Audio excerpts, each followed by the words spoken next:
Hi, welcome to Market in a Minute. Hey, we got college football Saturday.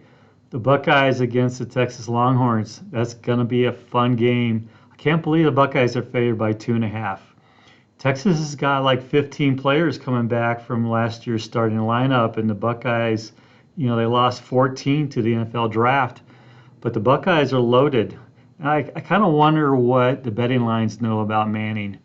I guess that's the big unknown, how well he's going to play. He can run for sure. We'll see how he does against the Buckeyes, just loaded defense. Will the market sell off on the NVIDIA report? That's kind of what we're wondering. And we'll go through that. We got some good points to make here. And we kind of look at the data, the sentiment data, and we kind of think that the market is anticipating the top of the market coming soon. And the margin debt is at really high levels. So that's an interesting data point as well. So the stock market update.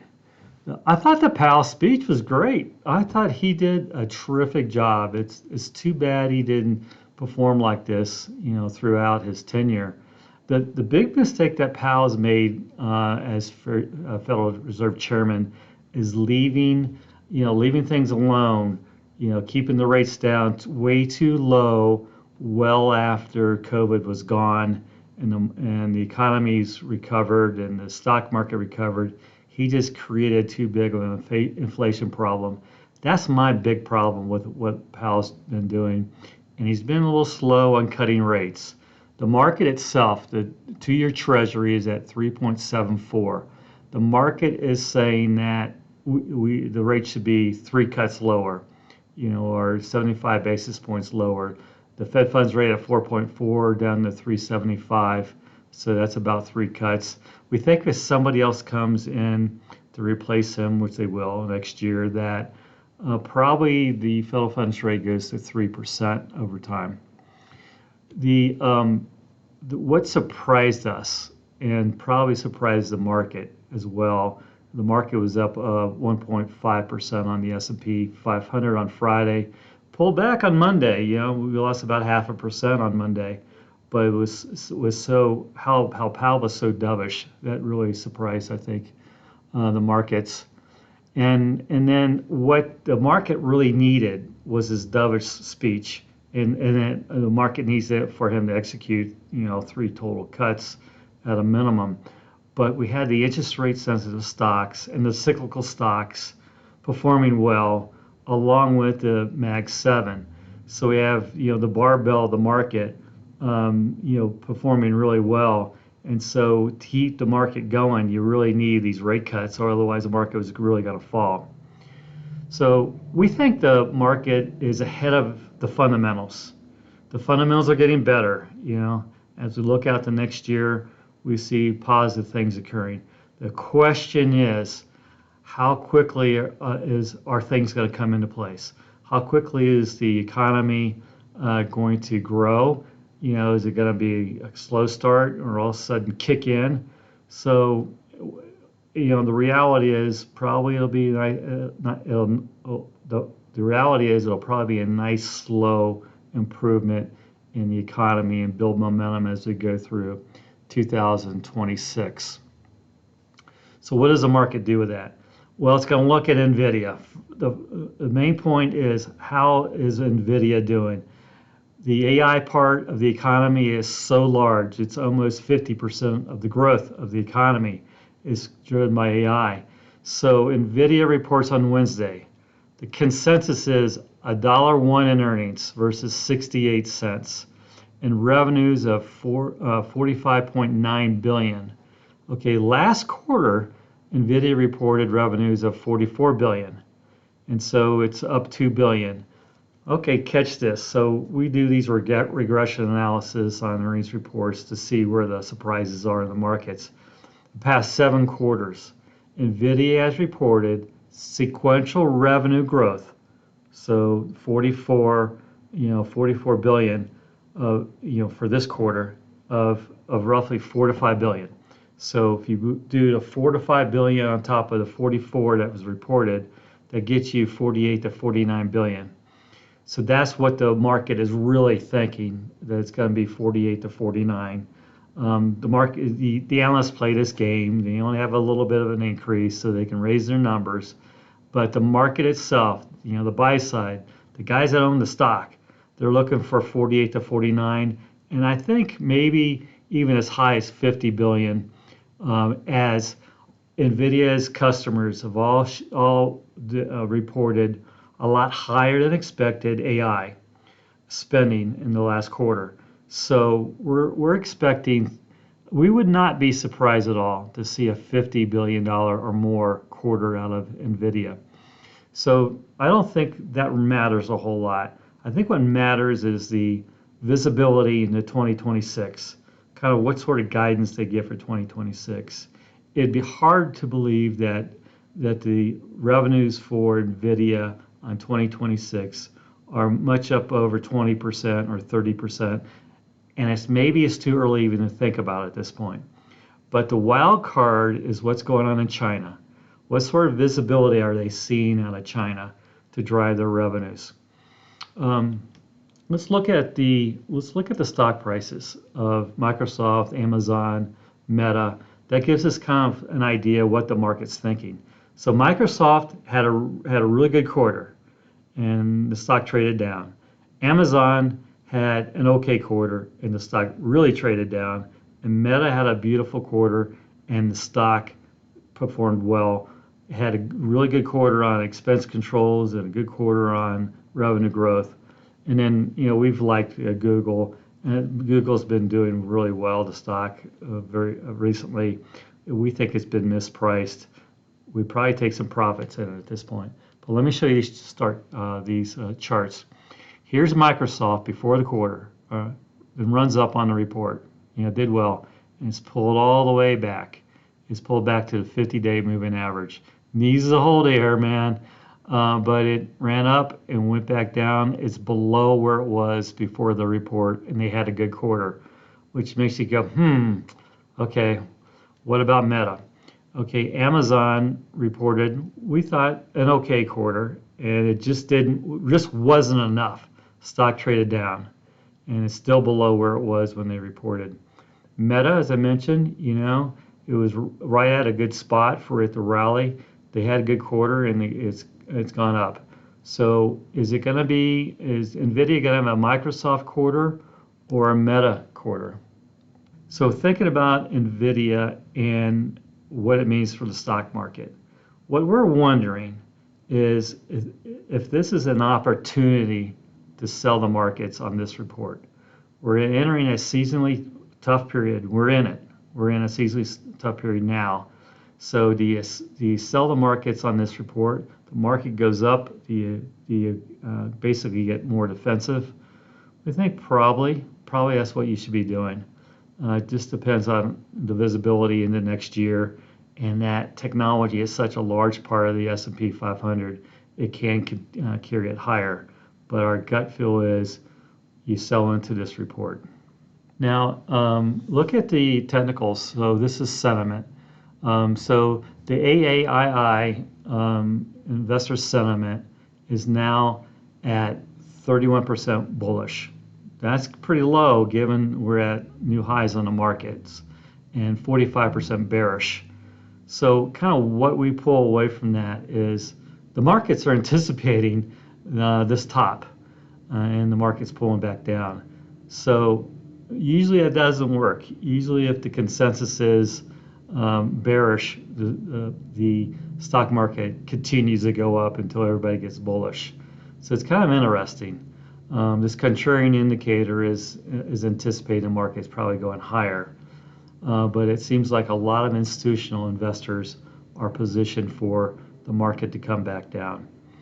Okay, now the margin debt. So this is this chart here. So the red line is the Wilshire 500. So this is a total market cap. So all the stocks in the U.S. And you can see that the margin debt is at a new high.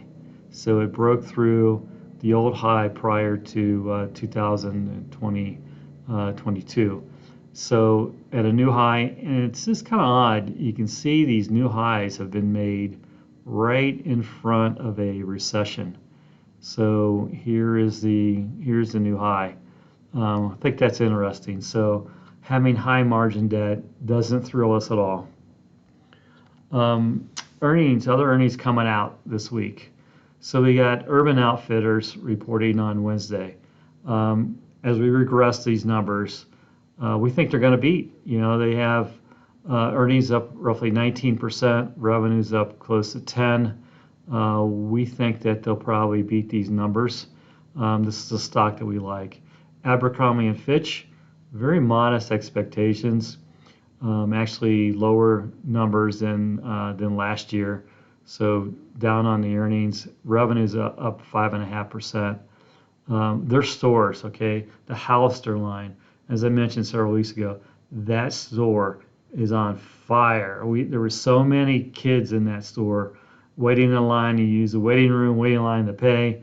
It wouldn't surprise us to see a good quarter out of Abercrombie and Fitch.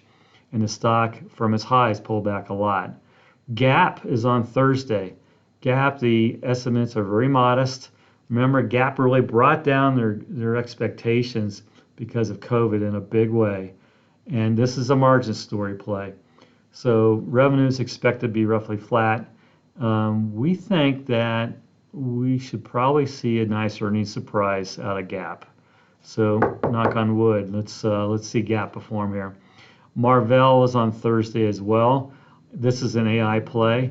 This is one that we own a little bit of. I want to own more, as it's one of the semiconductor stocks that is off its high. Maybe it's already reflecting the good news, but they expect 67 cents in earnings on 30 cents a year ago. So up in a big way. Revenue growth of 58%. These numbers seem about right.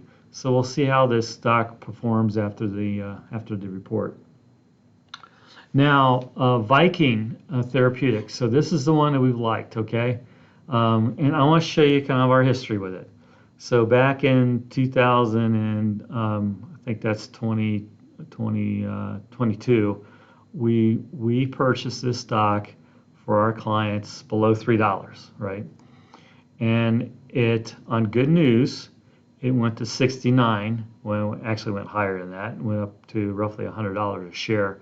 But at 69, that day it had that big gap up. We sold it.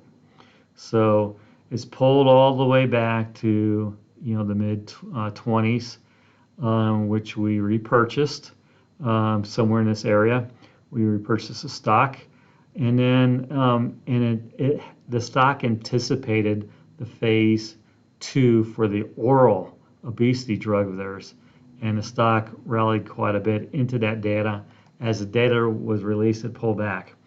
Now, maybe it's just the shorts piling on here onto a good story for whatever reason.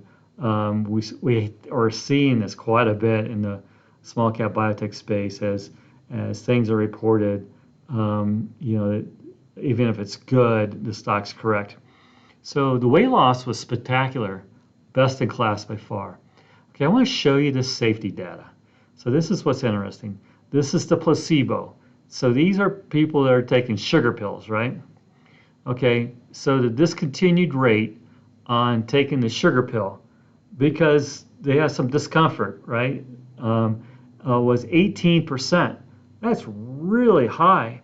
That's psychosomatic, right? People think they have a problem and they really don't. And you can see that on the drug, very low dose, at 20% discontinued. On the 30 milligrams at 20% discontinued, so roughly the same. And you have to go all the way out here for it to the highest dose possible at 38% discontinued. However, versus placebo, that's not a big deal. That's 20% higher. That's kind of what you'd expect. So for whatever reason, people go into these trials thinking, oh, I'm going to have a problem with this drug. I know I won't like it, and they drop out. So nausea. Okay, the placebo, 40% had nausea on the sugar pill, 40%.